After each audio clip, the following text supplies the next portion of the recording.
ఇది వెజిటేబుల్ పాస్తాకండి.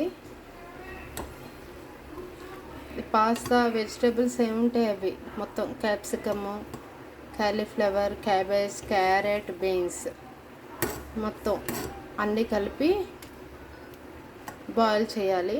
కొంచెం లైట్గా సాల్ట్, కొంచెం ఆయిల్ వేసి బాయిల్ చేస్తే మనకు నీట్గా వస్తుంది. కలర్ చేంజ్ అవ్వదు, కలర్ అలాగే ఉంటుంది.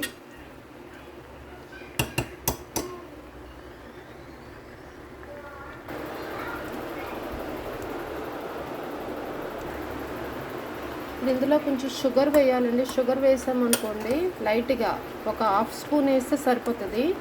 వేస్తే ఇవి కలర్ చేంజ్ అవ్వకుండా ఉంటాయి. నెక్స్ట్ మనకి పాస్తా టేస్ట్ కూడా బాగుంటుంది.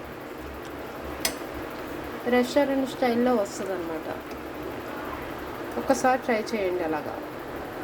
ఇప్పుడు ఆల్మోస్ట్ ఇవి బాయిల్ అయిపోయాయండి. ఇవన్నీ ఇప్పుడు వాటర్ రిమూవ్ చేసేసుకున్నాము.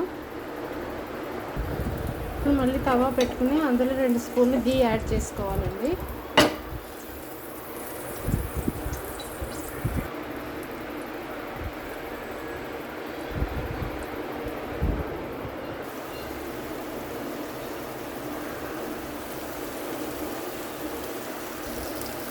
పాస్తా మసాలా అని అమ్ముతారు కదండి, ఒక ప్యాకెట్ వేసుకుంటే సరిపోతుంది. మనం వేసుకుని బాగా కలపాలి. వస్తుంది కదా, బాగా వేగిన స్మెల్ వస్తుంది. అందులో కొంచెం అంటే కొంచెం లైట్గా వాటర్ యాడ్ చేసుకోవాలి మనం.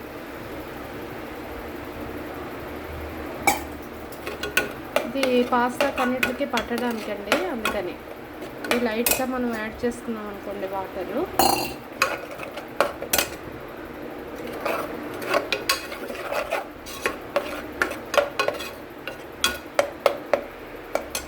ఇప్పుడు మనం ఇందులో ఈ పాస్తా ఉడకబెట్టుకుని పాస్తా ఉన్నాయి కదండి, ఇవన్నీ ఇందులో వేసుకోవాలన్నమాట.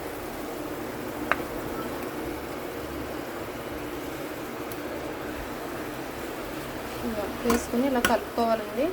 ఇందాక మనం టమాటా పేస్ట్ చేసుకున్నాం కదా, టమాటా, ఆనియన్, గార్లిక్, రెడ్ చిల్లీ, అందులోనే మనము కొంచెం సాల్ట్ కూడా వేసేసుకున్నాం అనుకోండి.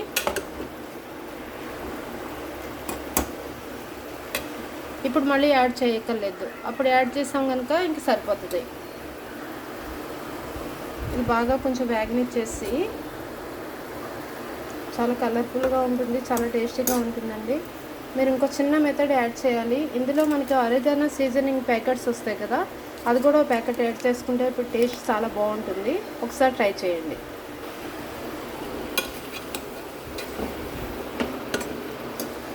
చూసారండి, నైస్ అరోమా వస్తుంది. ఇంకా అయిపోయింది. ఇంకా లాస్ట్ ఇంక మనం చీజ్ యాడ్ చేసుకోవాలి.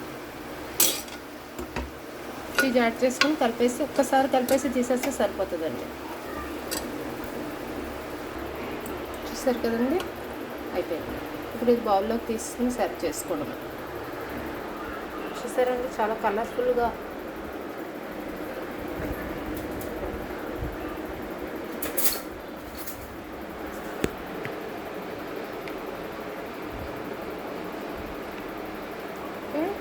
ఎస్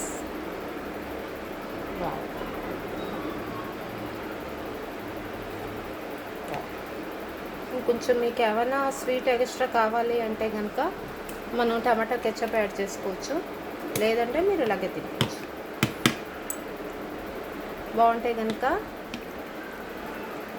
లైక్ కొట్టండి, సబ్స్క్రైబ్ చేసుకోండి. Thank you.